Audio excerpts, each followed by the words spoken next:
오늘은 전화통화 하나 들으면서 시작해볼까요? 물론 좋아요랑 구독은 당연히 해주셨겠죠?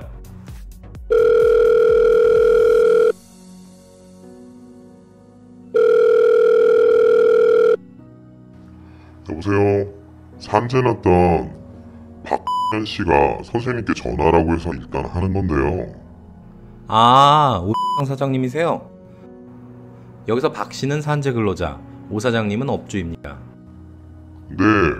근데 왜 자꾸 박 씨가 나 괴롭히는 겁니까? 예?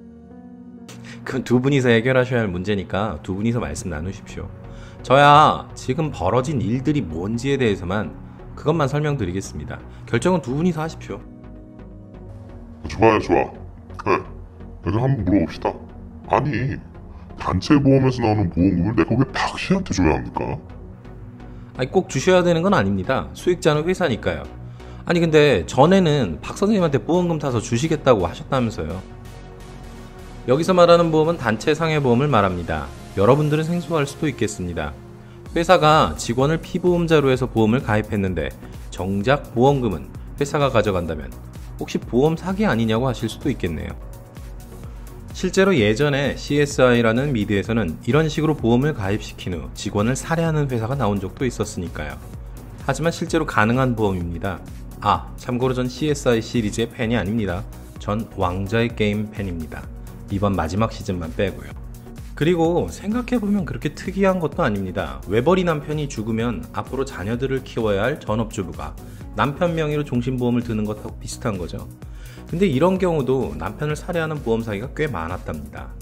그래서 타인의 생명을 목적으로 하는 경우는 피보험자의 서면 동의를 얻어야 한다는 약관 규정이 생겼습니다. 단체보험 쪽도 마찬가지입니다. 단체보험의 경우도 근로자 단체의 동의를 얻거나 취업 규칙에 명기해야 했습니다. 하지만 최초 보험 가입 당시에는 다들 보험의 존재에 대해서 알고 있었겠지만 나중에 이를 취업 규칙이나 단체 협약에 명기하게 되고 그 다음에 입사하는 사람은 이러한 보험의 존재를 전혀 모르고 있는 경우도 많았습니다. 제 고객인 박모 씨도 모르고 있다가 나중에 알게 된 경우입니다. 얼마 전 이게 문제가 돼서 뉴스에 난 적도 있었습니다. 한 회사에서 단체 상해보험을 가입해놓고 사망사고 후 유가족에게 알리지 않고 사망보험금을 지급받았거든요. 기사를 읽어보시면 아시겠지만 유가족 확인서를 구비하지 않으면 보험금을 지급하지 않도록 지급 절차를 변경했습니다. 하지만 그 어디에도 유가족이 보험금을 지급받을 수 있다는 내용은 없습니다. 유가족에게 보험금 지급과 관련한 합의를 할 수 있는 기회를 제공하겠다는 것뿐이죠. 그나마도 사망이 아닌 이런 장애가 발생한 사고의 경우는 아예 언급도 없고요. 기사에는 가로채기 등의 단어를 쓰며 기업을 비난했지만 사실상 이런 목적의 계약 자체는 허용되고 있습니다. 불법이 아닙니다. 다만 보험금을 목적으로 생명이 위협받는 일이 없도록 동의 절차를 거쳐 계약하고 언제라도 철회할 수 있도록 간접적으로 통제하고 있을 뿐이죠. 여기까지는 업무상 재해인 경우입니다. 하지만 업무상 재해가 아니라 등산 중 사망한 경우의 단체 상해보험은 어떻게 될까요? 다음은 SBS 뉴스인데 업무상 재해가 아닌 등산 중 사망의 경우도 회사에서 보험금을 수령한 경우가 있군요. 사실 업무상 재해가 아닌 경우에는 피보험자나 유족이 사망보험금을 보유할 수 있다는 대법원 판례도 있습니다. 다만 그렇다고 해도 회사가 받아서 유족에게 줘야 한다는 입장으로 볼 수 있습니다. 따라서 이런 사태가 발생하면 부당이득 반환 청구 소송을 하지 않으면 돌려받을 방법이 없습니다. 게다가 업무 외 재해의 보험금도 회사로 귀속된다고 해석될 가능성도 아직 남아 있습니다. 자, 이제 배경 설명은 대강 된 것 같으니 원래의 전화통화로 다시 돌아가 볼까요?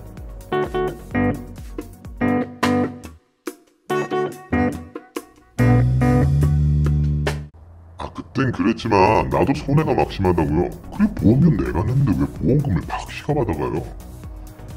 하지만 그렇게 얘기하시면 선생님도 장애 진단비라던가 이런 걸 지불하지 않고 보험금을 수령하시는 셈이지 않습니까? 아니 누가 그렇게 해달라고 했어요? 박 씨랑 전화하시는 선생님이 하신 거지. 안 했으면 됐잖아요. 박 선생님 보험도 회사의 단체 보험하고 같은 화제였거든요. 본인 보험을 청구하면서 같은 피보험자니까 단체 보험도 자동으로 청구가 된 것 뿐입니다. 아니 뭐 어쨌든 나는 박 씨가 갑자기 사고당해서 사람 빠지는 바람에 손해가 막심하단 말이에요. 그거 메우려면 보험금도 있어야 되고 말이지. 예. 그건 알겠습니다. 그건 선생님 선택이시니까요. 근데 이 보험 왜 가입하신 거예요?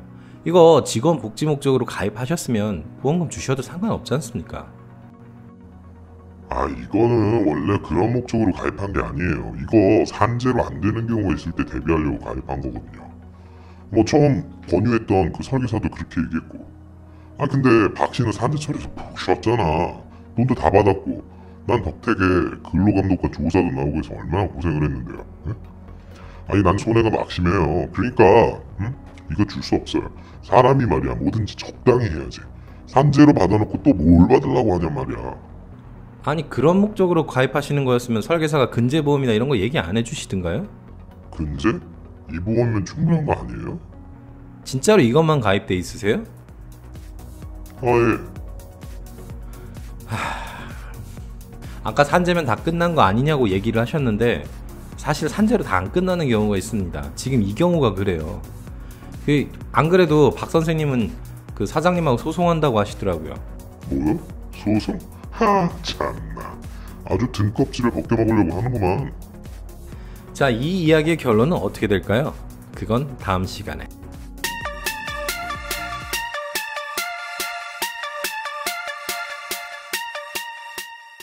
어쨌든 요약 정리 들어갑니다. 단체 상해보험은 수익자를 회사로 해서 체결할 수도 있습니다. 이런 계약은 피보험자인 근로자의 동의만 있다면 가능합니다. 동의는 명시적이어야 하지만 취업 규칙이나 단체 규약에 명시되어 있는 경우 이후 입사자들은 그런 사실을 모르는 경우도 많습니다. 이렇게 계약이 체결되고 보험사고가 발생하면 피보험자인 근로자는 수익자인 회사에게 보험금을 청구할 수 없습니다. 다만 업무상 재해가 아닌 경우는 예외가 있을 수 있습니다. 오늘 영상이 도움이 되셨다면 아래의 좋아요와 구독 버튼 눌러주세요. 또 네이버 밴드로도 소소한 이야기 나누고 있으니 방문해 주시고요. 저희는 보상에 대한 상담과 교육을 하고 있습니다. 상담을 원하시거나 교육을 원하시는 분은 네이버에서 손해보험연구소를 찾아주세요. 다음 편도 저희와 함께 해주십시오. 들어주셔서 감사합니다.